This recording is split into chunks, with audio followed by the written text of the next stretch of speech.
Hello students, मेरा नाम है सोनू कुमार और welcome back to Alpha classes.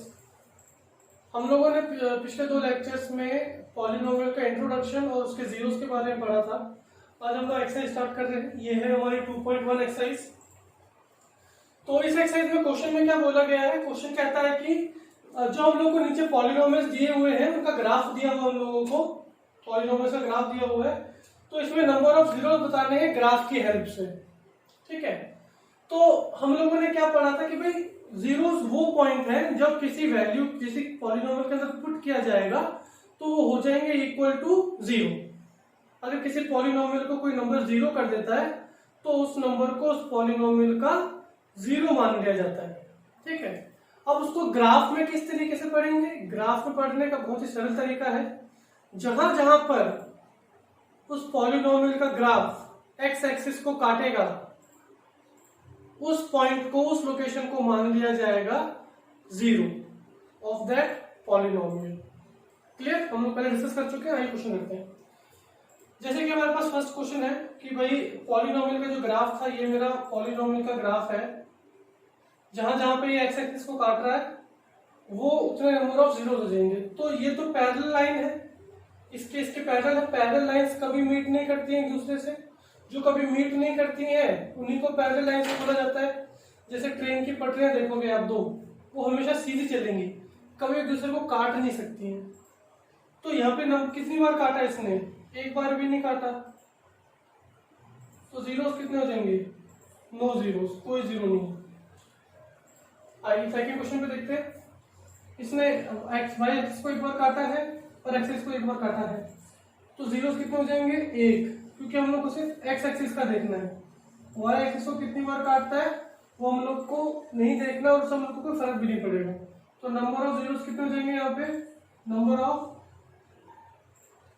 Zeros कितने हो जाएंगे यहाँ पे? सिर्फ और सिर्फ एक। आगे चलते हैं थर्ड पे, देखते हैं कितनी जगह काटा इसने एक्स एक्सिस को। एक बार काटा यहाँ पे, एक बार काटा यहाँ पे और एक बार काट रहा है यहाँ पे। ठीक है, तो नंबर ऑफ जीरोस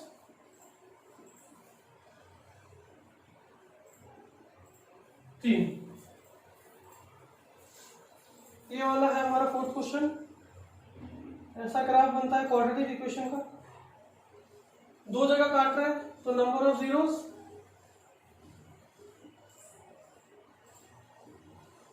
दो। आगे बढ़ते हैं, कितनी जगह काट रहा है? एक, दो, तीन, चार। देयरफॉर नंबर ऑफ जीरोस कितने हैं इसमें? 4। इसमें कितने आएंगे? एक बार यहाँ पे काटा, एक बार यहाँ पे काटा और एक बार यहाँ पे काटा, तो नंबर ऑफ जीरोस कितने हैं इसमें? 3। तो बहुत ही सरल एक्सरसाइज थी हमारी ये। अब चलते हैं सेकंड एक्सरसाइज की तरफ।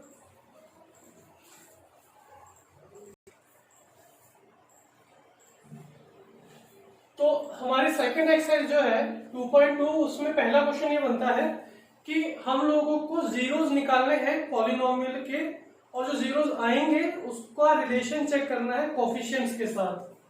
क्वेश्चन पढ़ते हैं, find the zeros of the quadratic polynomial.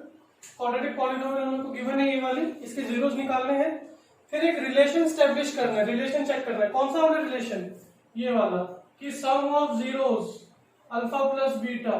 Zeros को हम लोग क्या मानते हैं? अल्फा और बीटा मानते हैं। Sum of zeros is equal to negative of coefficient of x upon coefficient of x का स्क्वायर। दूसरा रिलेशन क्या है? प्रोडक्ट ऑफ जीरोस यानी alpha into beta is equal to ratio of constant upon coefficient of x square. यानी कि ये दो relation हम लोगों ने पहले पढ़ चुके हैं। इसी को चेक करना है कि भाई ये जो हम लोग क्वेश्चन कर रहे हैं, जो जीरोस निकाले हैं वो उसको सेटिस्फाई करते हैं कि नहीं करते हैं। ठीक है, तो आइए स्टार्ट करते हैं क्वेश्चन करना। यहाँ पे स्टैंडर्ड क्वाड्रेटिक पॉलिनोमियल की इक्वेशन है, कौन सी है? A x square plus b x plus c equal to 0। इसका मतलब वही है कि भाई एक्स स्क्वायर का जो कोफिशिएंट है उसको हमेशा ए मानेंगे, एक्स के कोफिशिएंट को बी मानेंगे और कांस्टेंट को मानेंगे सी। तो मैंने अपनी दोनों इक्वेशंस को कंपेयर कर रहा हूँ। ये मेरी गिवन पॉलिनोमियल इक्वेशन थी, ये मेरी स्टैंडर्ड इक्वेशन है।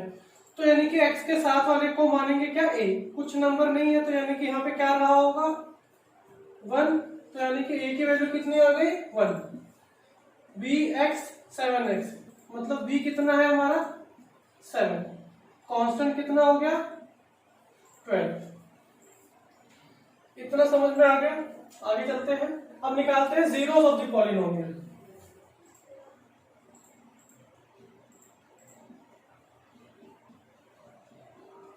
उसके लिए क्या करना पड़ेगा, हम लोग को 7x को स्प्लिट करना पड़ेगा, हम लोग को मिडिल टर्म स्प्लिट करना पड़ेगा। उसके लिए हम लोग को 12 का वो निकाल देते हैं, हम लोग ऐसे निकाल लेते हैं। तो दो ही नंबर चाहिए, या तो 4 इंटू 3 से 12 आएगा या 6 इंटू 2 से 12 आएगा। हम लोग को प्लस माइनस करके कितना चाहिए 7 चाहिए। तो क्या 6 और 2 को प्लस करने से 7 आएगा, नहीं 8 आएगा। क्या 6 में से 2 घटाने से 7 आएगा, नहीं 4 आएगा। क्या 4 में से 3 कम करने से 7 आएगा, पर 4 और 3 को जोड़ने से 7 जरूर आएगा। तो देखते हैं x का square plus 4x 3x 12 equal to 0। देखो इस 7 को ही तोड़ा है मैंने, और इन दोनों को जब मल्टीप्लाई कराएंगे 4 into 3 is equal to 12, plus का 3 प्लस का 3 सॉरी प्लस का 4 प्लस का 3 मल्टीप्लाई करेंगे तो आंसर भी क्या आएगा प्लस का 12। अब इन दोनों में कॉमन क्या है, इन दोनों में सिर्फ x कॉमन है।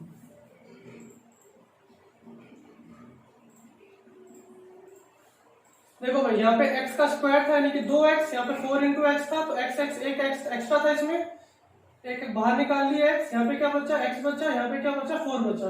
जो चीज ब्रैकेट में यहाँ पे थी वही की वही चीज ब्रैकेट में मैंने यहाँ पे ले ली, ठीक है। अब इस x को 3x बनाना है तो 3 से मल्टीप्लाई कर देंगे और साइन कौन सा लगा देंगे प्लस का, तो x plus 3 and x plus 4 is equal to 0। अब प्रोडक्ट में ही चीज है तो ये चीज 0 के बराबर होगी या ये वाली चीज 0 के बराबर होगी। तो इसको एक बार 0 के बराबर रख के देखते हैं। जब इसको 0 के बराबर रखेंगे तो x कितना आएगा माइनस का 3, और जब इसको 0 के बराबर रख के देखेंगे तो x कितना आएगा हमारा माइनस का 4, ठीक है। तो मेरे पास दो वैल्यूज आ गई हैं, तो आप किसी को भी अल्फा मान सकते हैं। हम लोग इसको अल्फा मान लेते हैं और इसको बीटा मान सकते हैं। आप इसको भी अल्फा मान सकते थे, इसको बीटा मान सकते थे, कोई चेंज नहीं आने वाला है उसके अंदर, ठीक है। तो अल्फा कितना हो गया हमारा -3, बीटा कितना हो गया हमारा -4, ठीक है। अल्फा बीटा की वैल्यू आ गई है, एबीसी की वैल्यू पता है, वेरीफाई कर लेते हैं।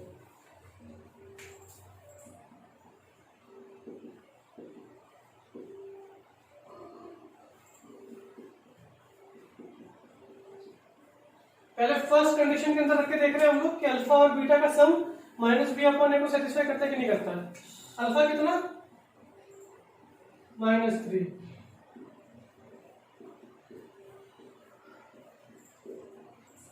देखिए वैल्यू पुट करिए मैंने। अल्फा कितना -3, बीटा कितना -4। पहले मैंने सिर्फ इसको ब्रैकेट में रख लिया, प्लस के साइन को ऐसे छोड़ दिया। फिर आया नेगेटिव, b कितना था हमारा, b था 7 रख दी, a कितना था 1, वैल्यूज पुट कर दिए।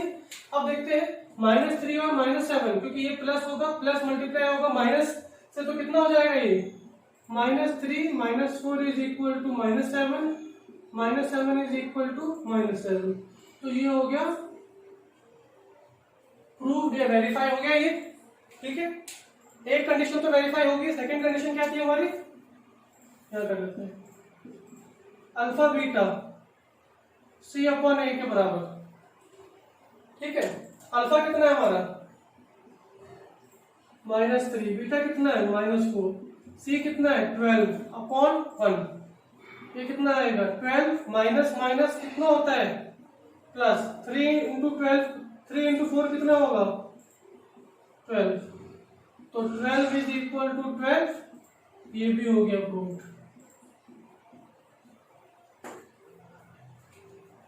क्लियर,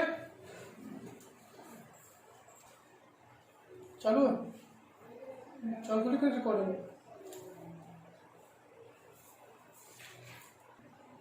चलिए तो अभी हमारी जो एक्सरसाइज 2.2 है उसके क्वेश्चन स्टार्ट करते हैं। इससे पहले हम लोगों ने एक एग्जांपल किया था। क्वेश्चन नंबर फर्स्ट का फर्स्ट पार्ट है ये कि इसमें हम लोग को वही सेम है, जीरोस निकाल के उनका रिलेशन चेक करना है कोएफिशिएंट्स के साथ। तो स्टैंडर्ड इक्वेशन क्या थी हमारी, ये लिखी हुई है। क्वेश्चन क्या था हमारा, ये गिवन है हम लोग को, ये रहा क्वेश्चन हमारा। स्टैंडर्ड इक्वेशन से कंपेयर करना है, कुछ भी नहीं है यहाँ पे, तो 1 मान लेंगे। तो a कितना आ गया हमारा 1, b कितना आ गया हमारा 2, ठीक है। b 2 आया पर साइन देखेंगे यहाँ पे कौन सा लेंगे हम लोग। क्या मैं इसको प्लस ब्रैकेट में -2 ले सकता हूँ क्या? बात तो वही हो जाएगी ना। देखिए इक्वेशन मैच करा रहा हूँ, b की वैल्यू कितनी है -2, प्लस और माइनस जब मल्टीप्लाई होंगे तो क्या बन जाएगा, माइनस ही बन जाएगा। सिमिलरली मैं यहाँ पे भी कर सकता हूँ, प्लस सी लिख लूँ, प्लस लिख लूँ और ब्रैकेट में डाल दूँ -8, तो मेरा सी कितना हो जाएगा फिर -8। भाई प्लस और माइनस को मल्टीप्लाई करेंगे तो माइनस का 8 आएगा, तो मेरे को सी की वैल्यू मिलेगी कितना -8। अब सॉल्यूशन करते हैं इसका, x² - 2x - 8 = 0। अब मिडिल टर्म स्प्लिट करते हैं, x2 8 को तोड़ लेते हैं, 8 2 से तोड़ा 4, 2 से तोड़ा 2, यानी कि 4 × 2 या 8 × 1, ठीक है। तो क्या लगता है आपको किससे आना चाहिए, इसी से आना चाहिए, और हम लोग को 2 चाहिए, ठीक है। तो ये तो पता है कि हम लोग 4x लेंगे, 2x लेंगे, -8 = 0 ये लेंगे। पर यहाँ पे साइन कौन कौन से आएंगे, ठीक। एक चीज ध्यान रखिए, कभी आपका ये वाला माइनस है ना, प्रोडक्ट वाला पार्ट जो माइनस आता है, हम लोग क्या बोलते हैं कि ये जो टर्म्स है इनको प्लस माइनस करके बीच वाली बननी चाहिए, और इनको जब मल्टीप्लाई करेंगे तो ये चीज बननी चाहिए, ठीक है। ये चीज कैसी है, माइनस में। तो इन दोनों में से कोई एक टर्म माइनस की होगी भाई, plus multiply minus is equal to minus, ठीक है। तो कोई एक प्लस की होगी, एक माइनस की होगी। अब कौन सी वाली प्लस की होगी, कौन सी वाली माइनस की होगी, इसको कैसे देखेंगे। इस टर्म को देखो, ये कैसी है हमारी माइनस, यानी कि अगर मैं इसको माइनस रखता हूँ, इसको प्लस रखता हूँ, तो क्या होगा, एक टर्म माइनस में आ गई, प्लस में आ गई, मल्टीप्लाई होकर -8 तो आ जाएगा। पर क्या 4 में से 2 घटाएंगे तो प्लस का 2 आना चाहिए, पर हमें कैसा चाहिए, -2। इसका मतलब बड़े वाले का साइन कैसा होगा, माइनस, और छोटे वाले का साइन कैसा होगा, प्लस। -4 में से प्लस के 2 गए तो बचेगा -2। क्लियर। अब लेते हैं इसमें कॉमन क्या था भाई, x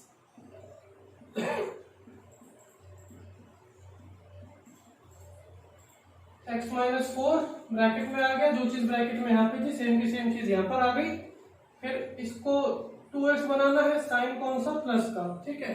तो एक हमारे पास बना x + 2, एक बना x - 4 = 0। या तो ये चीज 0 के बराबर होगी या ये चीज 0 के बराबर होगी। तो एक बार x + 2 को 0 करके देख रहे हैं, तो x की वैल्यू कितनी आएगी, -2। एक बार x -4 को 0 करके देख रहे हैं, तो x की वैल्यू कितनी आएगी, +4, ठीक है। तो -2 को हम मान लेते हैं अल्फा, और 4 को मान लेते हैं हम लोग बीटा। क्लियर। चलिए अब क्या करना है, हम लोग को वेरीफाई करना है। ये हम लोग पहले समझ चुके हैं कि भाई किसी को भी अल्फा बीटा मान सकते हैं। वेरीफाई करते हैं। तो वेरीफाई में क्या देख रहे हैं हम लोग कि भाई alpha + beta is equal to -(b/a)। Alpha कितना आया हमारा, -2, और बीटा कितना आया है 4, ब्रैकेट में ले लो इसको भी। माइनस हमारा b कितना था, b है -2, b कितना है, b ही है -2, a कितना है 1, तो ये कितना है -2 + 4, माइनस माइनस क्या हो जाएगा प्लस, तो इधर भी कितना है +2 +2, तो ये तो हो गया प्रूफ।